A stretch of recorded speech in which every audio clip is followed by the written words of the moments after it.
players who are more likely to spend on IAP should see less ads. What that used to look like before was you segmented it based on geographies, but now we're seeing more and more examples of more sophisticated studios actually segmenting and changing the gameplay experience for players based on what user acquisition campaign brought players. So what that looks like is that if we look at a game like Hexasaur, It's 4 a.m. and we're rolling the dice. Mate drops knowledge made of gold and ice. Felix with ads making those coins rise. Jack up designs, worlds chasing the sky. We're the 2.5 gamers, the midnight crew. Talking UA adverts and game design too. Mate, Felix, Shaka bringing the insight. We're rocking those vibes till the early daylight. Mate, UA, master eyes on the prize. Tracking data through the cyberspace skies. Felix stacks dollars like a wizard in disguise. Jackup's crafting realms lift us to the highs. 2.5 gamers talking smack. Slow hockey stick, got your back. Ads are beautiful, they light the way. Click it fast, don't delay.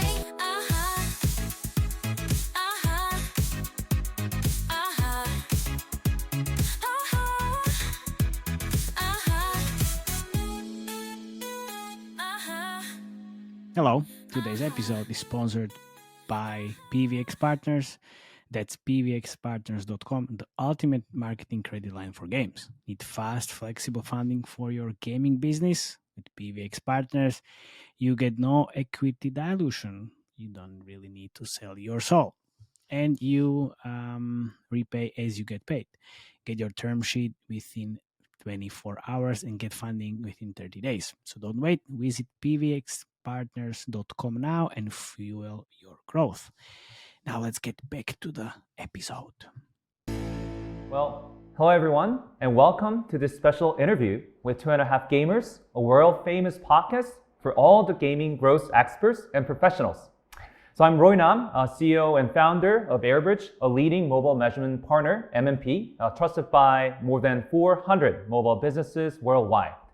So today, I have this privilege of sitting down with these brilliant minds behind 2.5 Gamers, Mate, Jakob, and Felix.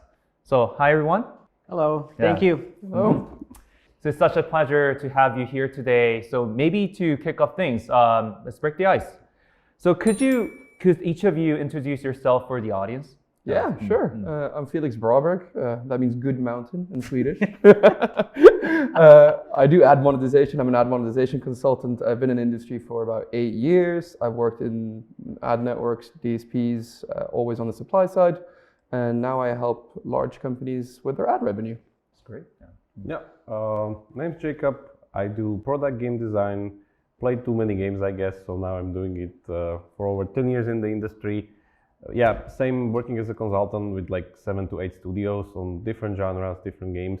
And speaking to these two guys every week, maybe 2 times a week. Regular, it's maybe too much. So my name is Mate. I'm the UA and creative consultant. I've been in the industry for 11 years, working in different companies. I have my own creative team as well. And we started this great podcast 3 years ago, and it's a lot of fun. I've helped 52 games, soft launch and global launched, and I love it. UA is amazing. Thank you very much for having us, Ray. Yeah, thanks for the great intro. You know, as a long fan of your podcast, I've been always curious about the origin of this name, 2.5 Gamers. Like, why did you guys name your podcast as 2.5 Gamers? Like, what made you name this podcast that way? You can give the first one and I'll give the second. Okay. So there are two stories.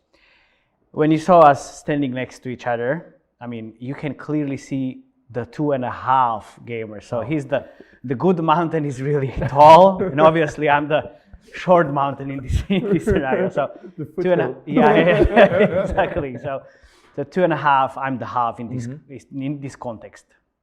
And then there's the other way. Felix, maybe you can tell. I'm the half gamer because I don't game that much.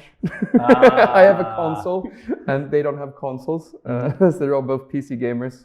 So yeah, I game less. So I'm the half gamer. Yeah, so we usually play games for the reviews. He plays usually the most. Then I play and then he's like, have you played? Maybe.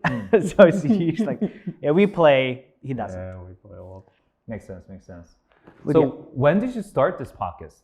Yeah, we just discussed it. It was actually 3 years ago in January 2022. and it was first week of Jan. I think the first episode went live on 14th of January.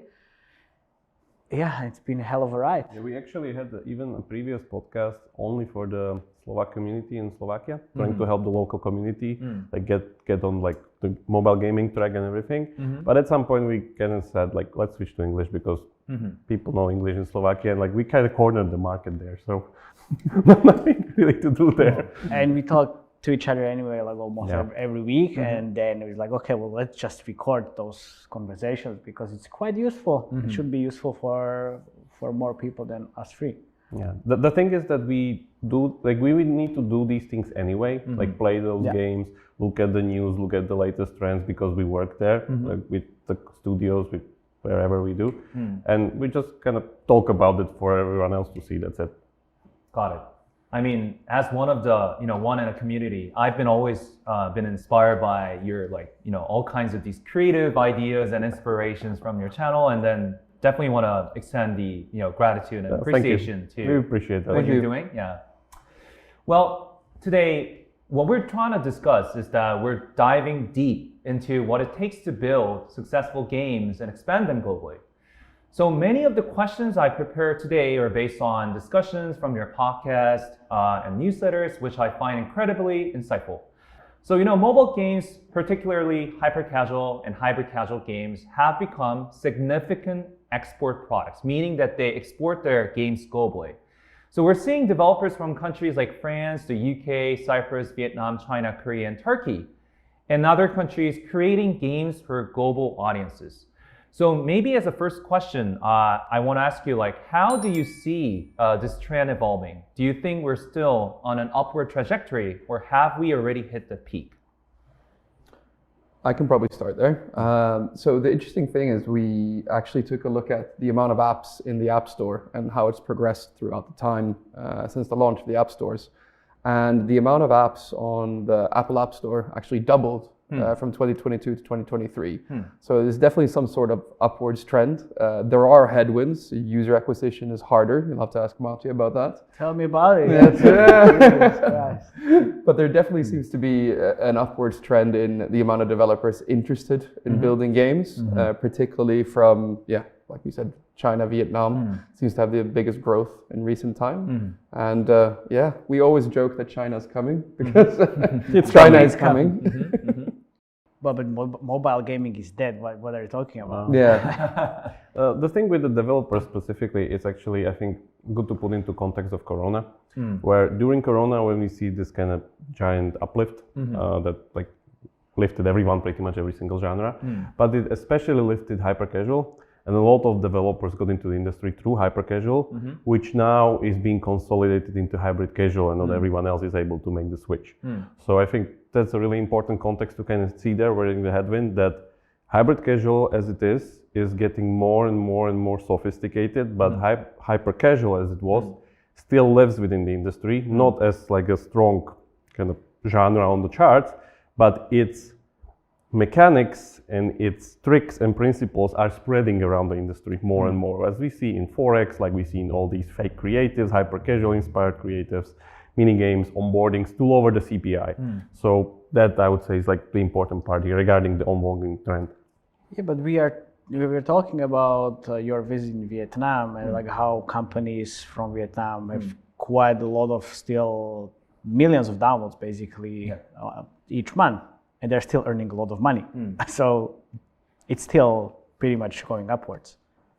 That makes sense. Just to recap, so we all agree that there was an explosion of these apps during the COVID times because we cannot meet each other offline, and then people wanted to meet with these brands in the games wanted to meet with the customers. So there was certainly an explosion and increased diversity among that time. And the market that we knew doesn't exist as it was now, as it was before, but we're definitely seeing growing trends, still this trend growing across the globe, and then especially from China, from Vietnam, and all of these countries really creating new styles of these games, new concepts of these games, and you think it's growing, right? Well, if I can just add one thing to that, there's a lot of chatter that mobile game growth is slowing down. It's not as quick as it used to be. It's really big, right? So the rules of big numbers apply. But there's also one thing that a lot of people are not taking into account, that there is this huge dark pool of money that's not accounted for at all in these rankings, because more and more people are starting to use web shop to circumvent the App Store payments, right? And I worked with some people that have had 50% of payments going through web shops, right? And some of these large games that use web shops, they're going to have significant amount of money that's not accounted for. So I still think mobile games is growing double digits. That makes sense. So despite all of these headwinds, you still believe that the market is growing, and then because now it's just of these traditional app stores that exist in the market, you also bring up this topic of the web shop, which is kind of becoming another source of the revenue for many of these gaming companies. Yeah. Got it. Also, before we move on with the conversation, I just want to add, after our China visit, we were quite amazed how far ahead China is and all the developers there. Because if we take an example with Lucky Defense, launched here and then launched basically globally, half of the industry in the US or in Europe, they didn't even know it exists until we actually talked about it on the podcast. But then we came to China and it was already like 10 gaming companies working on the Lucky Defense clone or an iteration, already with the working prototype after 2 weeks that Lucky Defense launched. It's insane.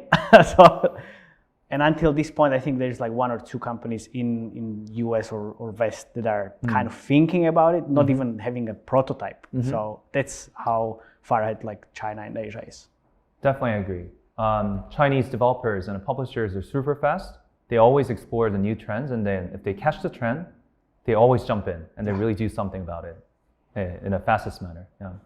So while speaking of these countries like China and Vietnam, do you think there are other countries to attend to, like those rising countries in the scene of hyper-casual and hyper-casual gaming industry? Yeah.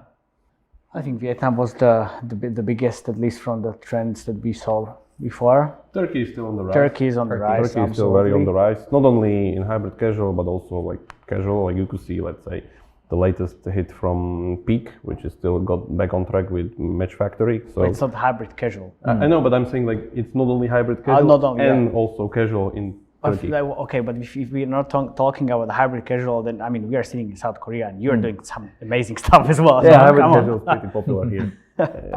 One thing we can agree on is the growth is not happening as much in Europe as it was 10 years ago. It's shifting east. Well, I mean, the new innovation is definitely happening. All started from these European countries and the US. So still, there are a lot of strong gaming companies in Europe and the US, but you're seeing a lot of these new rising companies in China, Vietnam, Turkey, and so on, and South Korea as well. Because the work ethics and approach to work is different, and it's becoming 4-day working week. Which doesn't really make any sense if you really want to progress and move fast. It just doesn't make sense. And this is becoming a standard in Europe and in the US as well. So it's just becoming super slow. While here, it's the other way around. And the thing is also that in the West, there are much more games that are kind of established and just like scaled up and working big, like stuff like, I don't know, Candy Crush, Playrix games, I don't know, Call of Duty and stuff like that. From East, we see much more diverse and new games coming in, like all the time new stuff. Not maybe it doesn't scale that far, but still it sometimes like breaks the charts completely. Like I don't know, let's say the new Pokemon game from DNA, like it's 300 million already. Insane. Makes sense. So it sounds like the speed is really becoming a key to success in this industry. So maybe before going into other questions, I want to ask you, like, since the industry is changing so fast, how do you think the gaming companies, what should they do to really stay ahead of this trend, ahead of this like fast changing industry? What should they do? One thing that's really obvious is you need to listen to the 2.5 Gamers. That's what I wanted to say. No brainer. I agree. Shameless plug. Exactly, shameless plug.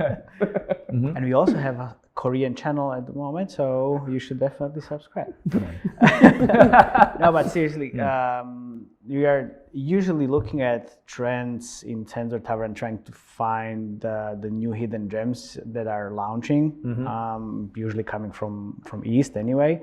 and then translate that to West. Like we were discussing this with Joinet Games in Shanghai, because all their games, Legend of Mushroom, is really hardcore, and you need to kind of streamline it for the West audience. Like that's They don't translate as well. that, yeah. Back to the speed questions, as you say, I think this is kind of very critical, especially this year, that it seems to be kind of mandatory that if you don't follow this kind of model of templatization, you just won't make it. Like the best example for this is always Hobby, where if you look at Hobby games, it's pretty much all done within their kind of internal template of roguelite action RPG meta game, which they kind of keep perfecting throughout the years from 2019, and they just switched the core gameplays. Now the last one being Capybara Go, but also other companies like, let's say, MiHoYo, for instance. If you take Genshin Impact, Honkai Star Rail, Zen Legends Zero, all the same meta game, just different core. And this is something that you just can't catch up with, because if you're working on your template and your meta game, and you have data from the users for, let's say, last 5 years, you know how it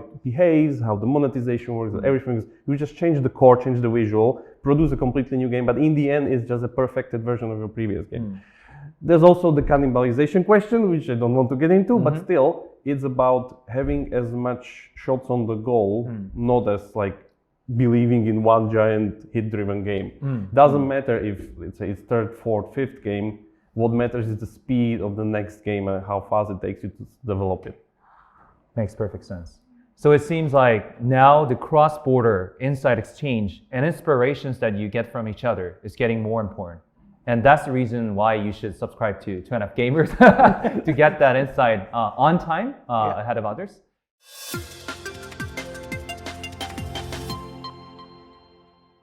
So maybe we can just go into some of these questions about growth itself. So what are the things that any company would need for a successful launch of their game and its growth? So I know this question is quite broad, but I wanted to open up the conversation by asking you guys this, as you must have your own framework for the launch and the growth of these games globally. Yeah. I do, but I think it starts with the game, right? Like, It starts with the game. Yeah, it starts with the game, and it's very cliche answer, but you need to have a good game, right? I mean, okay game. Let's say decent numbers to be able to grow, and then in terms of the actual framework, well, it's soft launch is super important. Obviously, the data pipeline, you need to have a good data tracking and everything. It starts there. Retention at a certain level, and then it all goes back to the CPI versus LTV equation. I mean, it's nothing else. If that doesn't work, then you can't grow. Let me maybe shift it a little bit. Having a good game is not enough. Having a great game is still not enough in these days. You actually need to have a great game, know your genre expertise, be iterative, not just purely cloning, having some kind of a, let's say, like, the product is exceptional, but it's still not enough, unfortunately. And because it's a UA play. Yeah, it's a UA play in these days. So even if you've done all of this, it still, unfortunately, is not enough, because you're competing in a very saturated market. Performance marketing is pretty much everything. So if you don't have some kind of a, Mate is saying UA play, but in the end it's a UA trick pretty much, which means that, let's say, this fake onboarding, fake creatives funnel, or a very strong IP, which is drawing users from all around the world because it's lowering CPI, or some kind of a additional UA trick, basically, like cross promotion, cross platform, whatever, doesn't matter. But if you don't have this kind of a plan for your user distribution, you just won't make it in the current market. Still comes back to CPI versus LTV. That's it. It's simple as that. Obviously, that CPI in that equation, it's all the UA stuff, different channels, creatives, and then of course, like onboarding, like you said, borrowed from different genres. That makes a very big difference. Well, I think that's a great point. So the great game is something that you also you have to have as a start, but that isn't just enough. It's just the start. You need a great UA strategy, as well as all these data pipeline, retention strategies, and a soft launch. All of these things combined with a great product, a great game, can make you successful. But the thing is, what success is, you need to define that. If you don't have a great game, you can still run a profitable business. It's just not going to be scalable that much. For some companies, having millions a month, it's just not enough. For some companies, small teams, that's amazing. So that's like, you need to put that into perspective as well. I think usually people will consider it as like, is the game able to cover our burn rate and something on top? Like that could be already successful for, let's say, smaller teams. But yeah, for some companies, let's say if we look at like the top of the top, let's say Supercell, yeah, they just kill all the games that don't met their benchmark because it's just giant opportunity cost for them. So why they should be sitting in their portfolio? Which would be already a profitable business for a lot of other companies, but for Supercell it doesn't make sense. So the thing is, for some companies, if you make millions a day, that's just not enough. For example, if you have a big company, it's different. You can make a lot of money on a daily basis, and it's not enough for them. But for small teams, that can work quite well, and they can be profitable. So that's a different thing. That makes perfect sense. I think you also made a great point. So great games, great UA, great success. But still, with good enough quality games, with great UA, still you can make yourself into a profitable gaming company. Yeah, and if you have a small team, it can make such a big difference. If you make a few hundred thousands per day, well, for Supercell, they would just kill the game, and it wouldn't be enough for them. That's great. So, well, since you have all mentioned the UA and marketing, let's talk first about this. Like lately, I've been hearing a lot about UA channel diversification, a term that you guys have been mentioning a lot in your episodes. So can you explain what UA channel diversification is and why is it so critical for gaming companies looking to scale globally? Yeah, can you explain 2 and 3rd best UA people on the So as a person who's never run a UA campaign in my entire life, I can tell you that UA diversification is extremely important to reach all your users from different platforms because your users are in different places. Correct? You go on. Go on. Maybe I can go on. Oh. It's just very important to kind of know what works for you and like test a lot of creatives, test a lot of stuff, different platforms and different rules, different kind of traffic setup, so on and so forth. So just being able to experiment and have as much kind of coverage as possible is just necessary. So the worst problem that we see, which we see on the podcast, is that if you don't have enough creative concepts for different platforms, you don't even try these different platforms. So it's just like more of a, And these guys are sitting with me every week and they don't listen to me at all. So I thought that sounded quite good. I mean, yes, but it doesn't really answer the question. I mean, it's just, okay. All right, well, take it away then. So we'll give him gotcha later. UA diversification. So it comes back to the point that we made just before this question. You need to have multiple UA channels running at the same time because every channel has a different inventory, yes, different creatives, yes, but also different LTV curves as well and different CPIs. And also in terms of the UA diversification, it doesn't need to be only about channels, but you can diversify the traffic and campaigns within the channel. For example, you have the hybrid game. You have ad monetization on the one hand, then you have in-app purchase monetization, so it's 50-50 split. You can run in-app purchase campaigns optimized for ROAS for in-app purchases. You can have ad ROAS campaigns at the same time, or you can run blended ROAS. Again, there's 3 different types. So, and 3 different types of campaigns, 3 different LTV curves as well, and CPI. So again, CPI versus LTV. Per channel. So you have hundreds of channels, so you can have so many different campaign types and diversify basically the UA portfolio. And it's really important because every channel has a ceiling, so you can spend, let's say, 100,000 per month on Facebook, but then you can spend another 100,000 on Google, Taplavin, Unity, TikTok. And suddenly, instead of 1 channel, which is 100,000, you have 5, which is 500,000 already, which is 5x basically, and it sounds pretty good. Which would be impossible if we just have one. Just one channel. If we had this recording 10 years ago, I would say, yeah, well, just spend everything on Facebook and you're fine. It doesn't work like that anymore. Makes total sense. So what you're saying is that typically people actually have this perception in mind that, oh, like if I spend more, maybe the economy of scale will come and then the efficiency will get better as I spend more so. But in reality, what you're saying is a lot of these channels, they have their own advantages and they have their own weaknesses, and maybe some of them can easily max out. And that is one of the reasons why you have to diversify the channels. Yeah, absolutely. And also, it does. If you increase the budget, doesn't really mean that you will get more installs. You increase the budget, then the CPI goes up as well. So basically, you are getting less for more money on one channel, whereas you can just spend the same, like the incremental budget on the other channels, and then you can get actually more users. I know this is kind of a silly question, but I can actually, I really have to ask, like, how many channels do you think is kind of the, roughly ideal if we actually reach that level of UA diversification? I mean, I usually run at least 4 at the same time. I think that's the base, which is uploading Facebook, Google, and TikTok. And then you branch out from there. You got a Unity, Iron Source, kind of, and then you have rewarded UA channels now, which you need to run in bulk. So it goes from 4 to basically 10, 15. I ran a survey on my subscribers, and the average was anything between like 8 to 12. 8 to 12. And the budget was, like anything from 100,000 per month to a few millions. I see. That's really a great practical tip. Like, thanks for sharing that. So you actually not only just mentioned about the channels, but you also mentioned that you have to diversify the campaign types and the strategies of the UA. Can you explain further on that topic, please? Yeah, of course.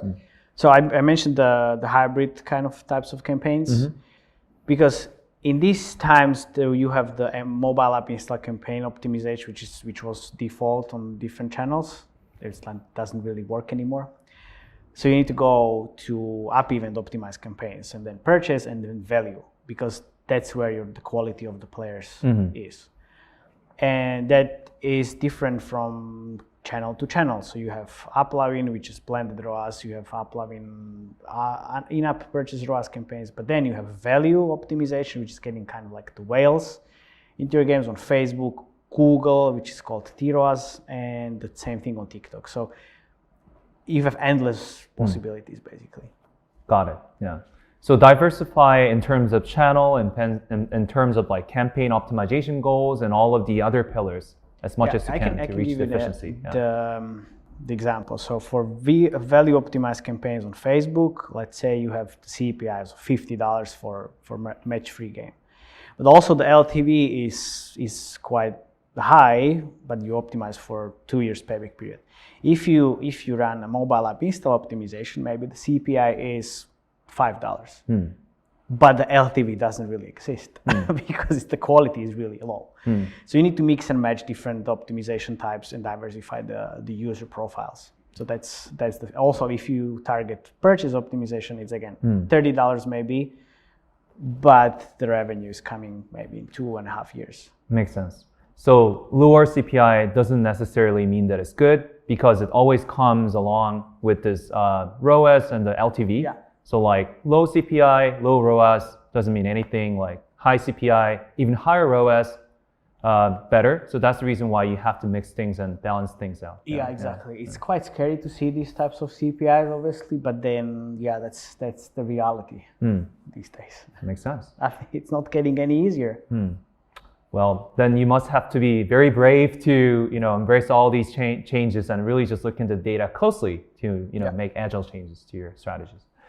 That's great. So how do you think this trend of UA diversification shaping modern UA strategies? Do you think this trend will evolve in the coming years? And just general advice to the people about the UA would be appreciated as well. I think I've been talking about the UA diversification for some time. It's not As long as I've known you. Yeah. It's not good. It's just changed a little bit, because a couple of years ago, I usually said, if you hit 1 million a month on Facebook, then you diversify. Now you diversify immediately. You run multiple channels. So I think what's coming next as this UA diversification for different UA channels is the rewarded UA channels. And then you need to kind of run multiple of those at the same time, because they're also not scalable. So now it's just more about like combining. Are the top 3 ones right now? I have no idea. We never really right talked about now, I would say like Misplay, GameLight, AdJoe is doing quite well, and what else? All Media is there as well in the mix. So it's like it's growing like crazy. I mean, it's like a few years ago it's display, now it's like 20 of them, or maybe 25. Yeah. So yeah, coming back to the question and the actual like the tip there. So yeah, you just need to start multiple channels from scratch, like from the day one, basically, which wasn't the case a few years ago. Okay, so it's a great like suggestion and recommendation. Like these like reward based ad platforms are also picking up some speed nowadays in the market. Oh yeah. It's great. So since we talked about the UA, I want to also tap the monetization as well. So I think like hybrid monetization is definitely the hot potato. It's the key to success of these hybrid casual games. So what's the key to the success of hybrid monetization? What it actually means and why is it important? Why people think it is important? Yeah. Time to shine, Remo. And I can take it off after you. Yeah, okay, let me start here. So hybrid is, it's pretty much taking the best out of hyper casual because it has lower CPI, it has very approachable gameplay, big total addressable market, but in the end it unfolds into something like casual to mid-core progression, which on the other hand gives you the LTV to support big spend, big numbers, big economies. But first you need to have those economies, of course. The good point about this thing is that, of course, hybrid casual, and for instance, our internal definition of hybrid casual, because there's none of it in the market, and usually people kind of, everything is hybrid casual these days. We consider hybrid casual as a revenue profile. So it's not defined by some kind of genre, mechanic, or whatever. We consider it as a revenue profile where the game makes something around between 40 to 60% of the revenue by ads, and something like 0 to 40%, even can go to like 50-50, but it's very hard to hit, by IP revenue. So you combine those two and then you have hybrid monetization, which means that the game needs now to have an economy, to have like enough spend depth. Like spend depth is a big problem that people still don't kind of work enough with. Sometimes, even when I work with studios, I tell them like your game economy spend depth, which means like the amount of money people can spend in your economy is like $100. Like, there you go. And like, is it enough? Probably no. If you're expecting like, I don't know, $20, $30 CPIs. So you build an economy, you have your progression, and you slowly unfold the game. And this kind of a slow unfold is the key here, because at that point comes a lot of tricks that, let's say, this guy employs, which is ad monetization, because you need to be able to fully and efficiently utilize your funnel, whereas, let's say, at some point you put in interstitials, you put in rewarded videos, you put in banner ads and stuff like that, even when before in the start of the funnel there were none of this. So it's a like very delicate combination of these things. There are a few key players in the market that are really excelling at these. All the big hyper casual publishers are switching into this and openly proclaiming that they're just moving into hybrid stuff like, I don't know, Voodoo, Say Games. Mob Control is the best month last month. It's growing like crazy. Yeah, exactly. There are still studios that proclaim that they do everything. They still consider hyper casual to be way to go, like Azure, for instance.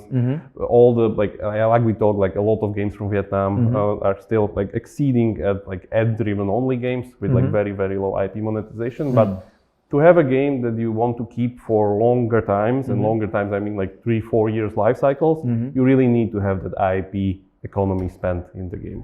So we've analyzed close to 150 or 200 hybrid casual games, and I think the most important thing to remember, and the thing that's the tip of the spear, is user acquisition. Teams that have good user acquisition, that trickles down to how you do segmentation, to how you get users. Everything is about user acquisition. It's quickly becoming the most important thing to get right for these things. It's always the most important thing. It's always I mean, I hate to admit it, but it really is. Like without that, you can't have ad monetization. Without that, you can't have cheap CPIs to get users. I talked about the hybrid monetization, but it's really important to have the hyper casual looks of the game to be able to get the lowest CPIs possible. That's important part of the hybrid casual, like borrowing that marketability from hyper casual. And then getting the spend depth from the casual or mid-core games, like that's the best scenario. Yeah, this combination is actually very, very hard, because a lot of times people rush it and they don't get that you need to have this kind of delicate unfolding, that when you first start up the game, it needs to literally feel like hyper casual. So one button control, easy to do, no mechanics, no nothing. Like everything in the UI is just clean, hidden, and then it slowly unfolds. And like one by one, the mechanics get to like just go and play Survivor IO Archer, you'll see it, or even Mob Control and all these other games. They slowly kind of increase the feature set, the attention budget, and then like slowly take you in, because it's all about just having as big total addressable market as possible, which lowers the CPI, and then in the end you kind of train the players to play a game that at the beginning they wouldn't even say that they would be playing. A lot of great insights. So maybe I should recap just a bit. So Jakub, you mentioned that unfolding the games slowly and delicately and placing these monetization opportunities along this unfolding structure is the key to success in monetization. So it seems like you're telling us that the monetization is should be tightly integrated with the gameplay itself.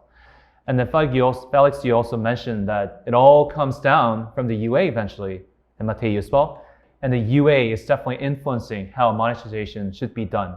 And you actually interestingly mentioned about this keyword segmentation. Can you elaborate more on this topic? The idea of segmentation is that you have different experiences for different types of players. In ad monetization, that usually means that players who are more likely to spend on IAP should see less ads. What that used to look like before was you segmented it based on geographies, but now we're seeing more and more examples of more sophisticated studios actually segmenting and changing the gameplay experience for players based on what user acquisition campaign brought players. So what that looks like is that if we look at a game like Hexasort, if a IAP-driven campaign brings a user to that game, which monetizes 30% or no, 70% with the IAPs, basically they don't see any interstitials, banners for the first 3 days, right? But then if a user is being brought in from a ad ROAS campaign, they see it after the first time user experience. They start seeing banners and interstitials. So they monetize on them quicker. Well, I think that's where we should kick in as an attribution solution and really provide this, source of attribution to the publishers in a timely manner in real time so that you can segment based on that and monetize accordingly. Based on the campaign type. That's the key segmentation. It's very important. Like remember, and this is also being translated around not only hybrid casual but the whole industry. Like Felix, if you can tell, like how did you discover how Candy Crush has ads? When we did a deep dive on match 3, is basically to find that they had ads. I had to look at game players from Indonesia, and basically they have a different ad experience. And they see ads sooner. So I had to find players who were bad in Indonesia. Well, on YouTube. On YouTube. That's really a great tip. So segment the users based on geography, attribution result, and especially the campaign that they're coming from. It's awesome. Well, thanks for sharing this great tip. So are there any other monetization related best practices or advice that you want to give out to the audience out there? You should be able to spend in the game. Be able to spend, like have a robust economy. Like definitely that's like my number one tip in a way that doesn't matter what the game is, just have robust economy, which means you can have enough it's not about like having many currencies, just like having enough things and like content that people can go through. Like you can always simulate this and play around just in your head on an Excel sheet and just compare it yourself. That's there. And then the other thing is back to segmentation. Please have offer segmentation. Like don't really throw away all your monetization into the drain by, let's say, giving high value offer to like low spenders, which will be actually, they will be repelled by it and like don't want to buy it. And like I remember this like one occasion where I remember Raid Shadow Legends was running this like very big offer, and they ran globally, which is the worst that you can do, unfortunately, where like to the whole player base, and all the like lower spenders were just like complaining all over the place, and the community was like very, very in big uproar. Whereas if you would just segment this and only the big spenders would see the offer and the low spenders would see their own kind of custom tailored offer, they would prevent it as all, and nobody would be talking about anything. That's great. That's really great summary there. Thanks for all these like components like robust gameplay and segmented offer, and also great UA and spending as well.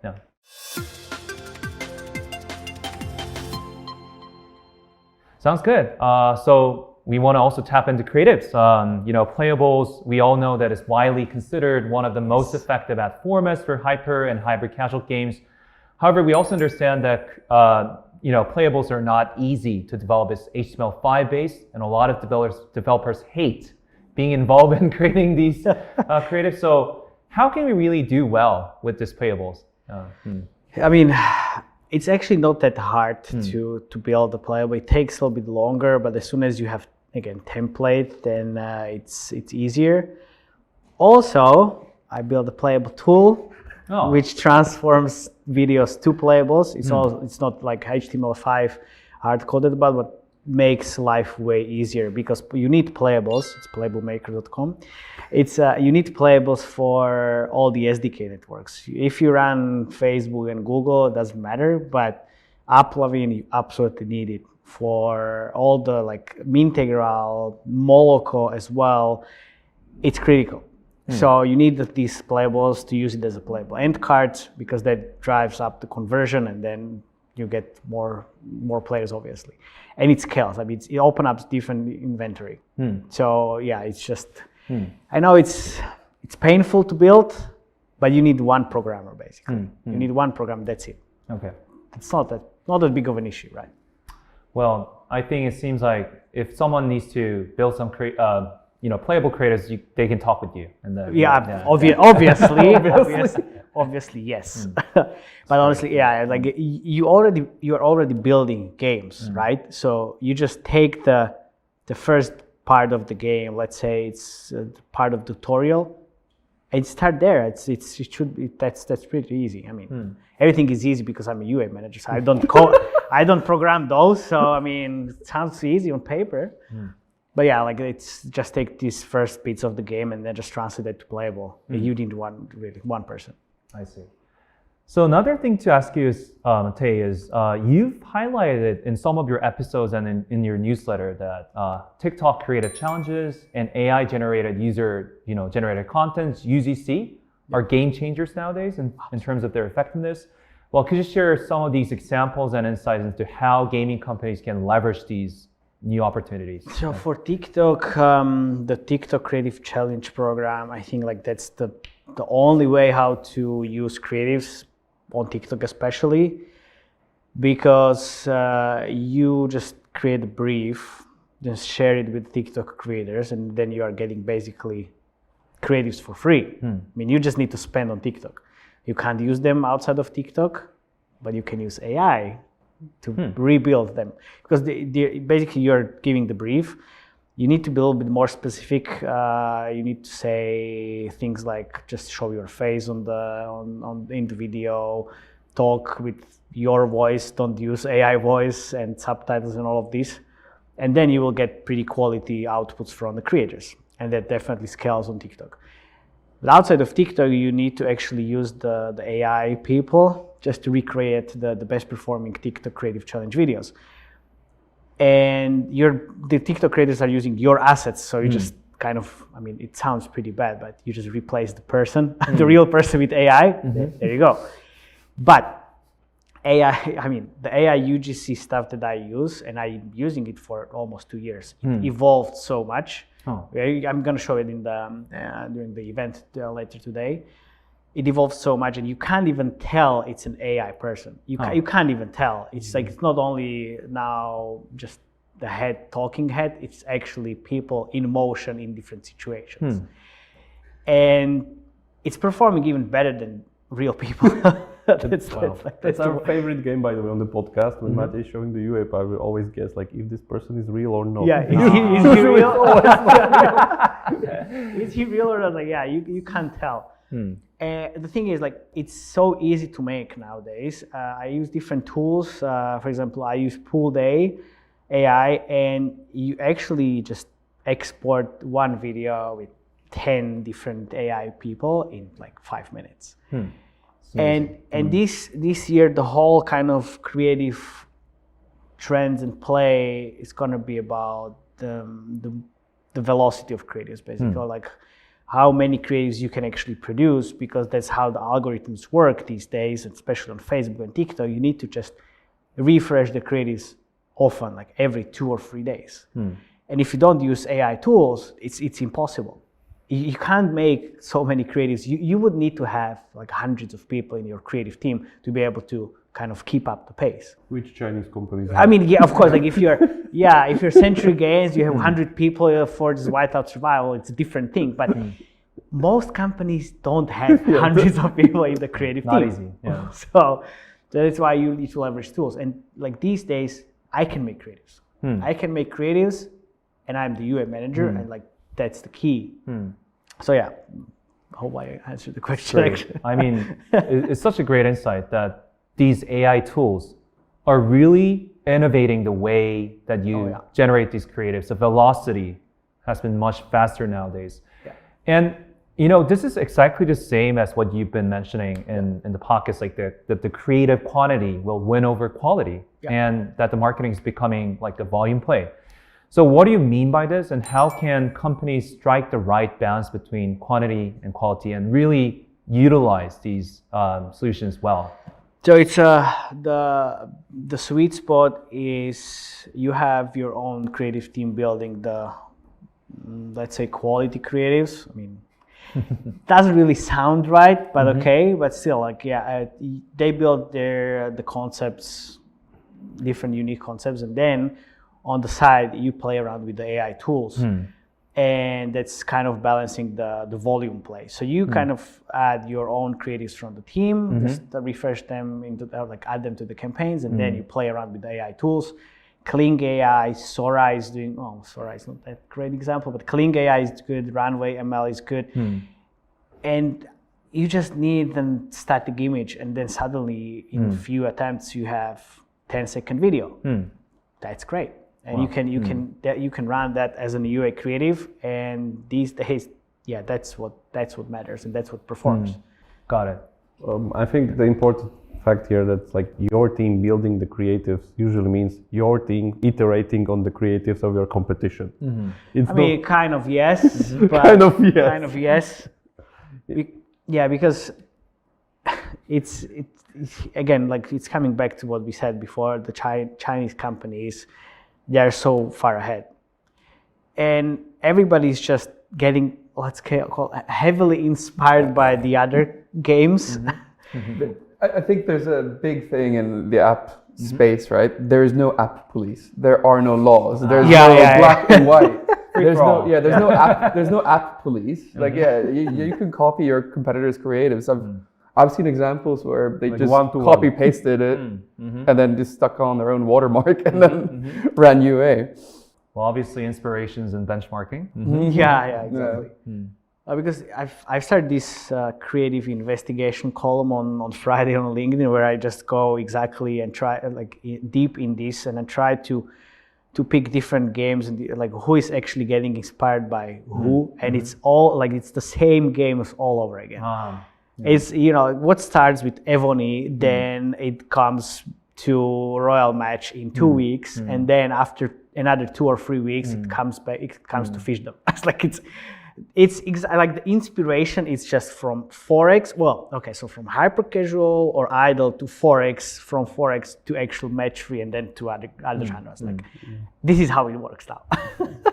You don't want to reinvent the wheel. Yeah, like exactly. If you see the creators performing because you see them all over the place, so it has to be performing. You just adapt it, and that's it. Well, seems like the part of velocity is definitely coming from getting inspired by others, and especially your competitors. Competitors, and then the other part genres as well. Yes, and the part of equation which is really important is the AI kind of evolution, because I've been playing with AI for years, with Midjourney being really good asset for Facebook in terms of the static images, but now that Midjourney static image is actually becoming a video, and that's a game changer. That's basically a game changer. So 2-dimension becoming like 3-dimensional videos, and all these like creatives, like simplistic creatives evolving into the better ones powered by AI tools. That's just amazing. Because now Dark War, which is a Forex game, uses all the AI-driven creatives, and it's static images becoming a video, and it's sequence of, let's say, 10 of these videos with a story-driven narrative and then AI voiceover. You can build this in an hour. Seriously, like That's great. Yeah. So Midjourney and some of the tools that you mentioned, like Clean AI and Runway AI, and all of these tools getting mixed into one like set of combination, it really works well for nowadays. Yeah, it's great. So like I want to actually tap into one interesting topic that we already talked about, UA influencing the other components of growth. And you said that everything's just trickle down from UA. And it seems like UA marketers' role is changing as well rapidly. Like they used to do media execution and optimization, mostly that. But now they're going beyond their role. And then now they're really starting to influence the monetization, the gameplay, and everything about the soft launch and all that. So do you think this consolidation is happening in the industry? If so, why is it happening and why do you think it's necessary? Yeah, because it's the UA. I mean, if we are hearing the UA, is dead for 10 years, basically. Performance UA. It's kind of, the thing is like, it's kind of evolving and you need to wear multiple hats, obviously, and sit on multiple chairs. And this is the part of the reason. So you need to be able to run the marketability tests, be able to be a part of the product team for soft launching and like kind of explain different KPIs and CPIs and the numbers to the team so they can change the onboarding, for example. Also the same thing with creatives, and also comes back to the AI point, because now the UA manager kind of needs to be a motion designer, not the real motion designer, but still. All these things, like it was a critical part of the UA for years. It's just UA managers are lazy. I mean, yes. And I'm pretty sure I'm going to piss off a lot of people, but here we are. Usually there are targets and KPIs UA managers need to hit. It's usually one number, which is day 7 ROAS or day 30 ROAS or whatever ROAS it is. They hit the goal and they don't care what happens afterwards. And it's like, yeah, well, I hit the goal, so I don't need to do anything else. But now, when the market is really competitive and hard, and the UA is really important, and becoming not only the media buying, but also all the rest, like that's the differentiation between the good manager, not good UA manager, and regular manager, let's say. Got it. Regular. Let's call it regular. Regular, yeah. It's okay. So maybe that's the reason why you three formed a team to really solve these things together, and then wearing multiple hats is now becoming a necessity for all the professionals of growth. Absolutely, yes. Yeah. Well, I mean, something that we observe in a market that is really interesting is the agile marketability testing. Well, I listened to one of your recent episodes where you discussed using mini games for testing rather than the full game. Could you elaborate more on this tactic and some of its advantages? Yeah, it was actually you that brought the great point of fun plus and tap for fun using that one for soft launch sonar, because it was back in the days, like you just had a video, you ran a video, and then that basically was your hyper casual game. But it comes back to the point, you run the CPI test and you need to see the CPI, so you kind of need the game on the store. Something that's installed and people can play. Yeah, exactly. Because the marketability test before was all like CTR tests. But it really doesn't give you the real CPI. There are some multipliers that if you run like Voodoo or any of these like big publishers, like they had the very big amount of data, so you can kind of see what CPI you are gonna get. But you need to really have the APK on the store, be able to install the game. So now we see companies from China again having different onboardings, as you said, like the mini games for the same game, for the same Forex game, and they're just testing different onboardings, just different mini games, to see how the CPI for these different mini games and onboardings kind of evolve.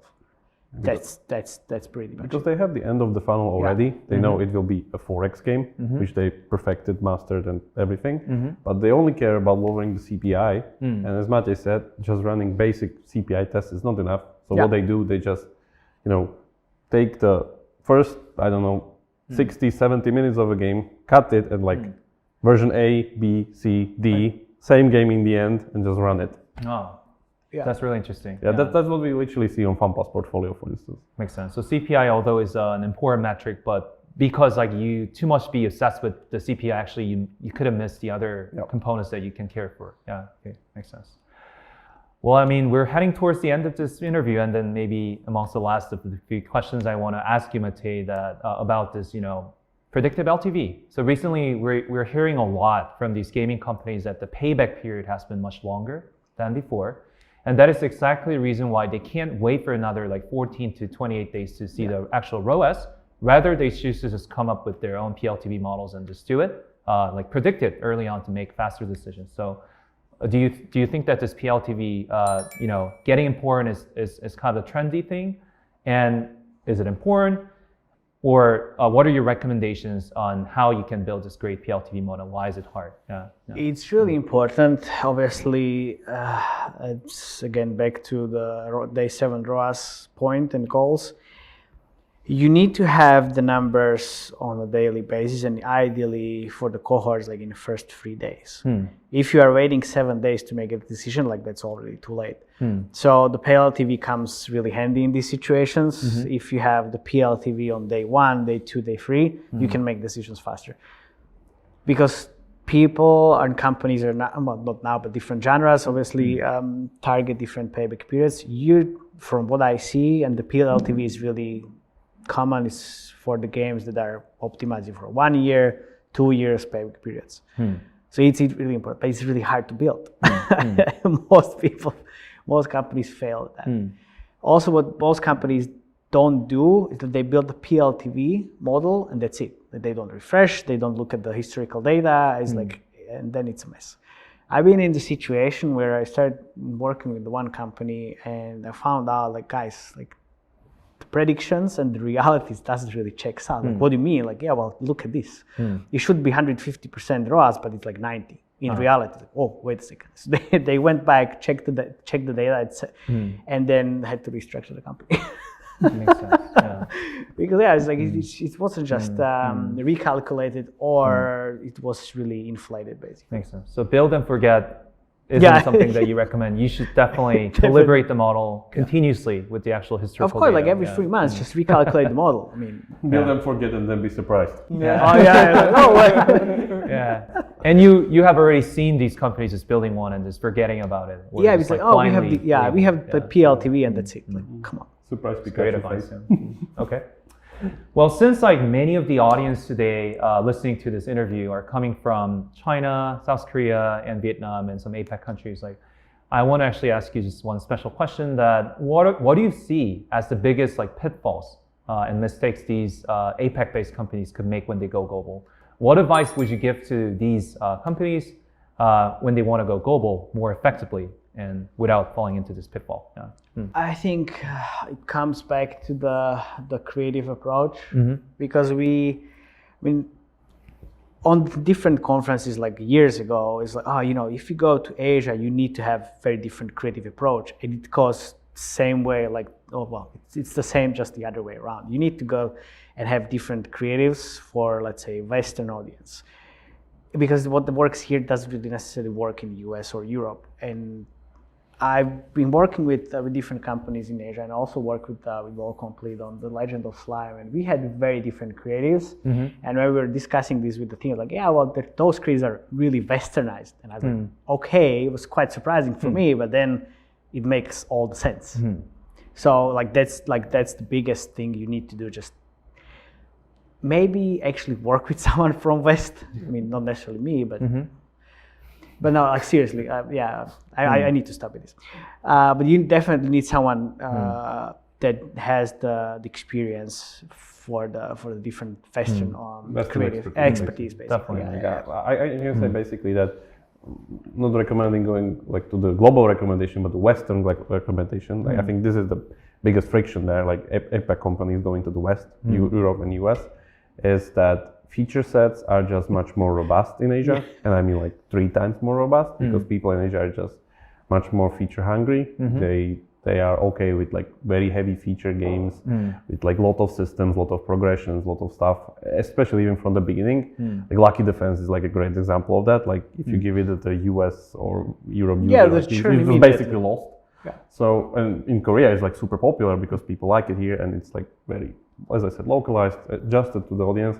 So whatever you do when you're trying to move your game to the West, make it more streamlined, make it more approachable, more easier. And we see this all the time. Like for instance, if we take, let's say, Rush Royale, the games from My Games, which is just basically this kind of process done from random dice.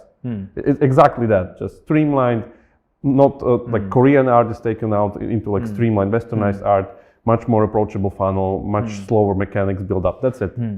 That's great advice from both of you. I mean, embracing the Western nuances in terms of your creative is such an important thing. And also, like, you know, APAC-based games tend to be feature heavy, but still, like, you want to make it approachable and easier to play for the Western gamers. I think that was a great point.